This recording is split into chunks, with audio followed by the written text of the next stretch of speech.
Hello and welcome to Express News, your daily half-an-hour window. I'm Prasar Bharati, and in the next 30 minutes, we get you the top 100 headlines from India and across the globe. Let's begin. In an interview to an English daily, Indian Prime Minister Narendra Modi touched upon a range of topics, including the ruling alliance's target to cross 400 mark. Prime Minister said, and I quote, "A vote for BJP means a vote towards development."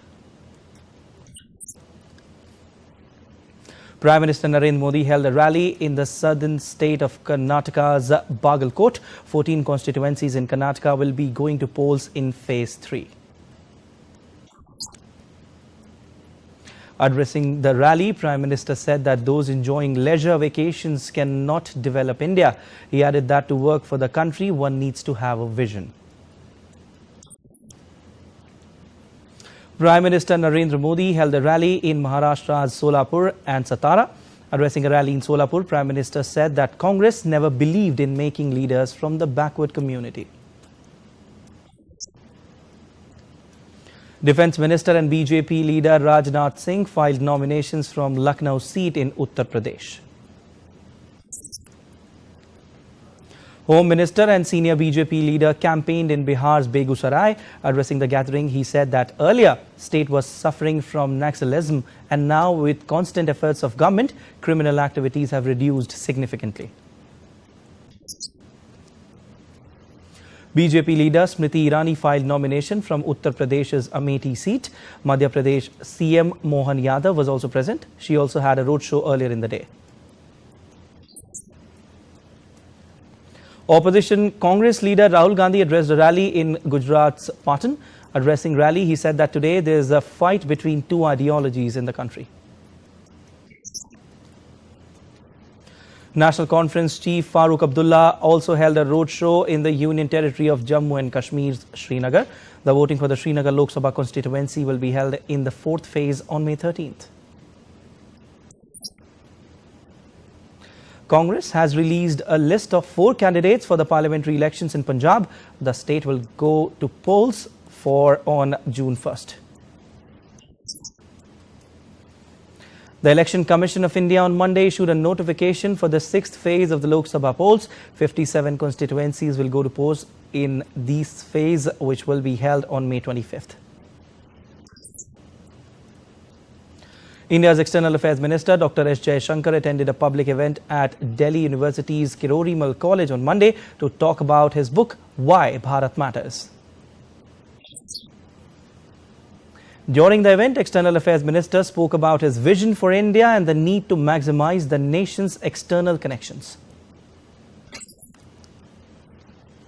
India's Finance Minister Nirmala Sitharaman participated in the Viksit Bharat Ambassador program at Gandhi Institute of Technology and Management in Visakhapatnam on Monday. Finance Minister said that 131 billion transactions by volume from India in 2023-24, leading to 200 lakh crores of rupees by value transacted through a UPI.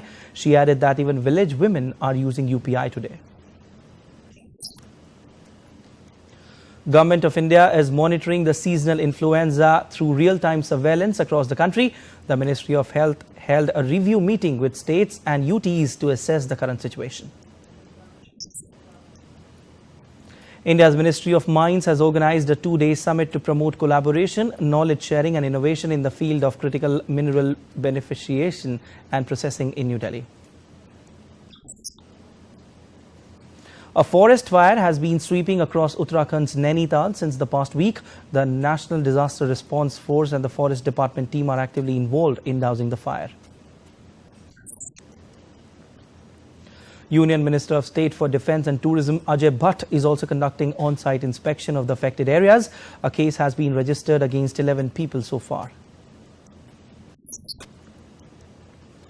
The Indian Air Force airlifted responding to an urgent request for casualty evacuation of 2 critically ill patients from Leh to Chandigarh for treatment. The Indian markets ended in green on Monday. Sensex climbed 937.88 points to settle at 74,668.04. Nifty was up by 223.45 points to settle at 22,643.4. Indian rupee declined 10 paise to settle at 83.48 against US dollar. Gold future maturing on 5th of June stood at 71,566 rupees per 10 grams on Multi-Commodity Exchange of India Limited. Silver futures maturing on 3rd of May stood at 80,857 rupees per kilogram on the MCX. The Japanese yen surged 5 yen against the dollar in Asian trading on Monday after the currency fell to fresh 34-year lows earlier in the day. Markets are on guard for any intervention by Japanese authorities to contain the yen's nearly 11% fall this year. Federal Reserve's May 1st policy review is the prime focus for markets this week. Investors are already anticipating a delay in its rate cuts after a batch of sticky US inflation. The Fed is holding its benchmark interest rate steady at 5.25% to 5.5% at the April 30 May 1 meeting. Investors now see perhaps only a single cut this year, currently anticipated by November. Sri Lanka is considering lifting vehicle import restrictions implemented during the 2022 economic crisis to boost economic growth. President Ranil Wickremesinghe's appointed committee recommendations will influence the decision. The India Meteorological Department has reiterated its warnings about the heat wave, which will be holding several states in its grip. The IMD has issued a red alert for Odisha and West Bengal, an orange alert for Bihar and Jharkhand, and a yellow alert for eastern Uttar Pradesh and northern parts of Kerala. The heat wave conditions are likely to get more severe, with the possibility of further rise in maximum day temperatures in Bengal and Odisha due to the prevailing hot and humid conditions. Friday's spell of rainfall brought a little respite to the residents of Delhi NCR, but IMD has further predicted that the maximum temperature will cross the 40 degrees Celsius mark again by Monday. Intermittent rain accompanied by thunderstorms and hail lashed several parts of Himachal Pradesh, while the tribal areas received fresh snowfall on Saturday, causing a sharp dip in the mercury. Heavy rains and thunderstorms caused flash floods and urban flooding in many districts of Balochistan, killing at least 22 people. Massive destruction caused in the low-lying localities. At least 5 people were killed, 33 injured, and 141 factory buildings were damaged as a deadly tornado ripped through China's Guangzhou. Scorching heat wave continues across the Philippines on Monday. The state weather agency forecast temperatures in the capital region could reach 37 degrees Celsius in the next 3 days. As many as 20 people have died in floods in Kenya's Mai Mahiu region, with authorities cautioning that the casualty count may climb further due to a burst dam. Local residents have been moved to a nearby medical facility. At least 4 people died, including a 4-month-old baby, and several were injured in Oklahoma this weekend after dozens of twisters swept the U.S. southern plains. The Gulf Cooperation Council (GCC) has called for an immediate and permanent ceasefire in Gaza at the opening of a U.S. GCC meeting in Riyadh today. Speaking at this meeting, U.S. Secretary of State Antony Blinken said the most effective way to tackle humanitarian crisis is to reach ceasefire. Earlier, U.S. Secretary of State Antony Blinken met Saudi Foreign Minister Prince Faisal bin Farhan Al Saud in Riyadh. The U.S. Central Command and the Royal Jordanian Air Force airdropped humanitarian assistance into northern Gaza. Food aid organization World Central Kitchen is resuming operations in Gaza.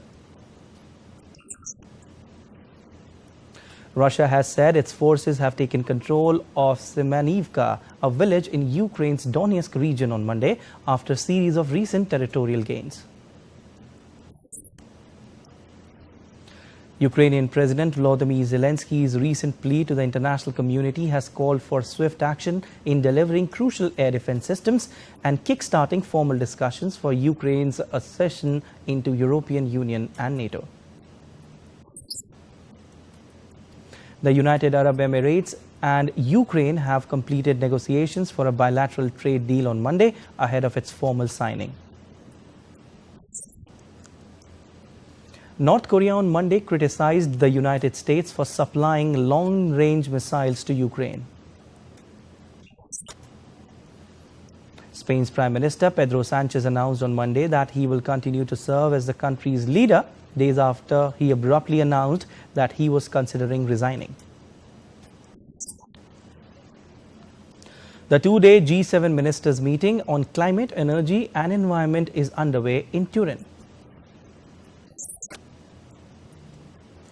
The UN police advisors of the UN mission in South Sudan paid visit to a local school. The advisors interacted with children and spoke to them about their rights and duties. Speaking at a news briefing in Geneva, the WHO spokesperson Dr. Margaret Harris informed that there were reports of widespread misuse of antibiotics throughout the global COVID-19 pandemic. The Jakarta provincial government of Malaysia turned out lights for all government and private buildings in an attempt to reduce electricity consumption. The ongoing Nepal Investment Summit witnessed more than 1,400 participants from around the world. These include representatives of government agencies, the private sector, and Nepal's development partners. Charged with high treason, attempted murder, and plotting a violent coup d'etat, 9 men were put on trial in Stuttgart, Germany on Monday. Singaporean Prime Minister Lee Hsien Loong was on a state visit to Indonesia on Monday, his last official visit before handing over office on May 15. Scotland's First Minister Hamza Yousaf has resigned as leader of the Scottish National Party on Monday and said he had ordered a contest be held to select a replacement. The Rolling Stones band kicked off their North America tour at a packed venue in Houston on Sunday. The Moscow Zoo opened the outdoor enclosure for the giant panda cub Katyusha on Monday. Corgis wearing Star Wars outfits paraded to mark the anniversary of a Moscow exhibition dedicated to the iconic movies. The parade celebrated 1 year since the exhibition called In a Galaxy Far, Far Away was open to the public. A zoo in northern France welcomed 2 Sumatran tiger cubs, a big plus for their conservation of the endangered species. The cubs, named Rimba and Toba, were born on March 22nd as a result of the European breeding program of Sumatran tigers.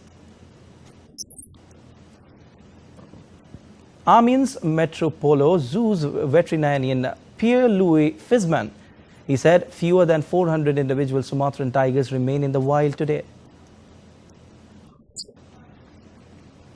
A unique form of sumo took part in Tokyo's Sensoji Temple on Sunday.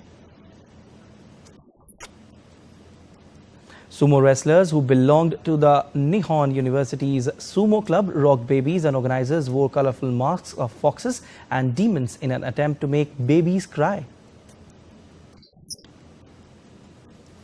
The traditional crying sumo event started in 1991 to wish for the health and well-being of children.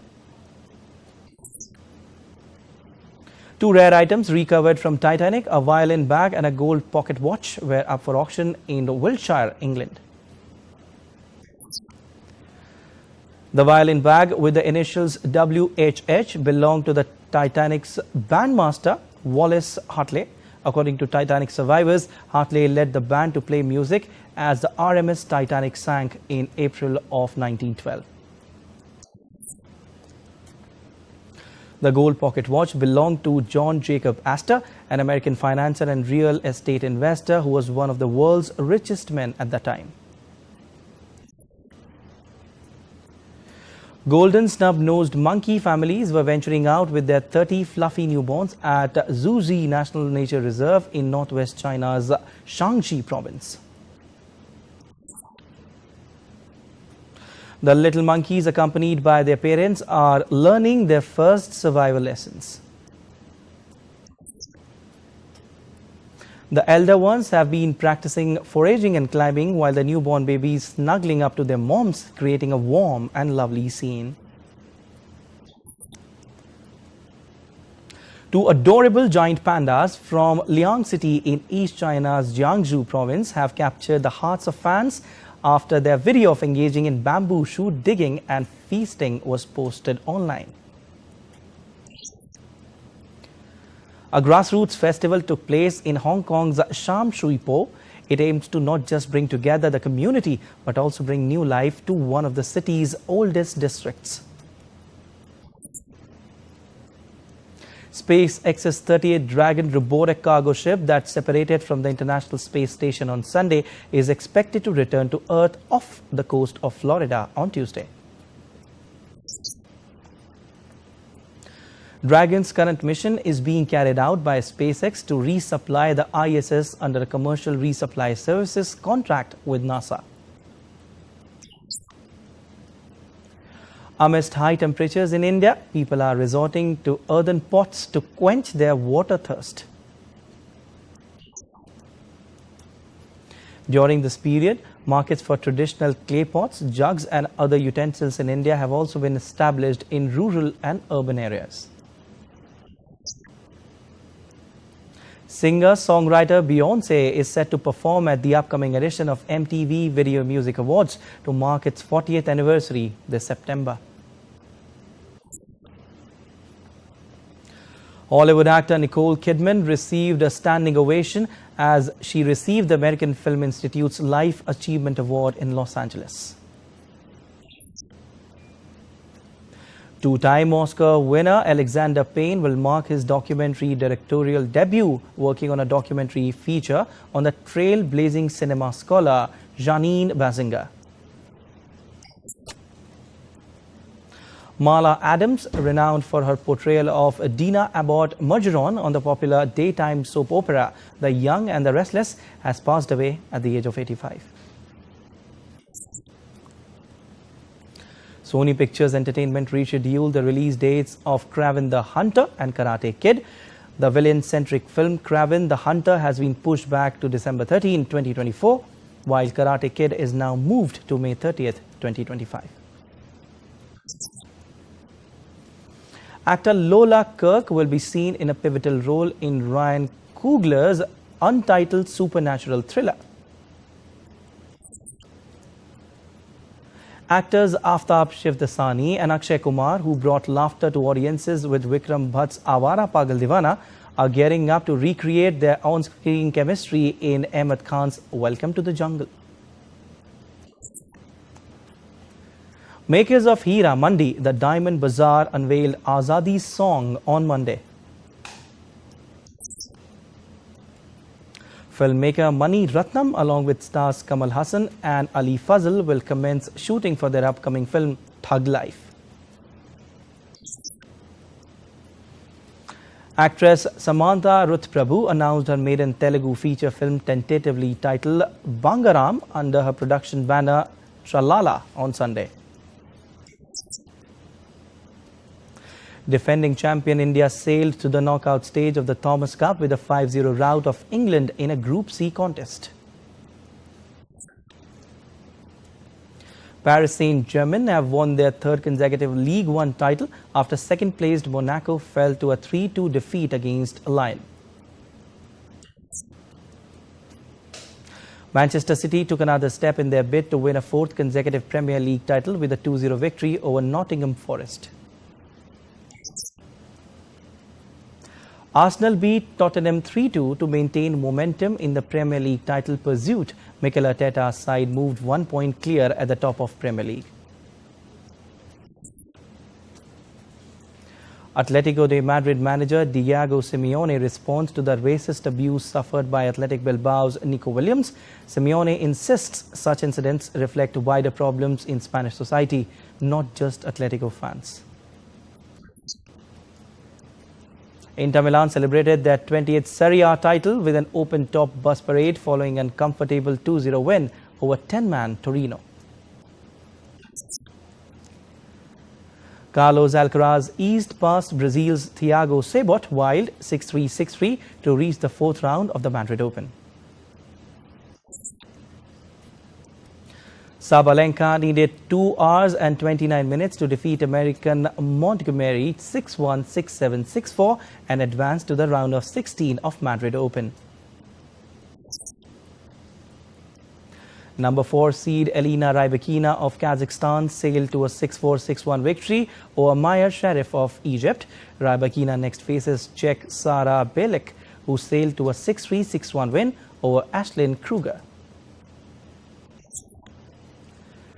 French sailing ship carrying Olympic flame passes through majestic Corinth Canal. After an 11-day voyage, it will arrive in the southern city of Marseille. And with this, it's a wrap here on Express News for now, but news and updates will continue here in DD India. So don't go anywhere and keep watching and keep tracking DD India. Thank you so much for joining us here. Namaskar.